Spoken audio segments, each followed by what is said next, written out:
ಜಮ್ಮು ಕಾಶ್ಮೀರದಲ್ಲಿ ಕಾರು ಸ್ಫೋಟಗೊಂಡಿದೆ.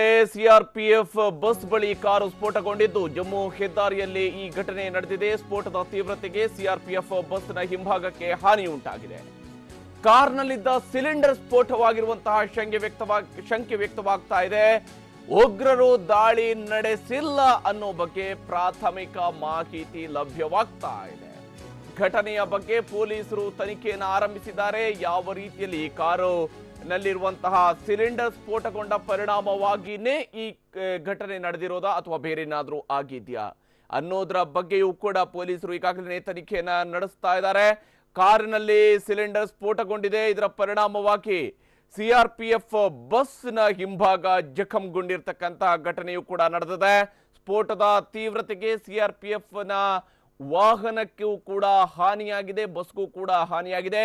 ಉಗ್ರರು ದಾಳಿ ನಡೆಸಿರೋದು ಅಲ್ಲ ಅನ್ನುವಂತಹ ಪ್ರಾಥಮಿಕ ಮಾಹಿತಿಯನ್ನ ಪೊಲೀಸರು ನೀಡ್ತಾ ಇದ್ದಾರೆ. ಜಮ್ಮು ಕಾಶ್ಮೀರದಲ್ಲಿ ನಡೆದಿರ್ತಕ್ಕಂತಹ ಈ ಒಂದು ಘಟನೆ, ಜಮ್ಮುವಿನ ಹೈವೇಲಿ ನಡೆದಿರ್ತಕ್ಕಂತಹ ಈ ಒಂದು ಸ್ಫೋಟ, ಈ ಸ್ಫೋಟದ ತೀವ್ರತೆಗೆ ಸಿಆರ್ಪಿಎಫ್ನ ಬಸ್ನ ಹಿಂಭಾಗಕ್ಕೆ ಹಾನಿಯುಂಟಾಗಿದೆ ಅನ್ನುವ ಮಾಹಿತಿ ಲಭ್ಯವಾಗ್ತಾ ಇರುವಂತದ್ದು.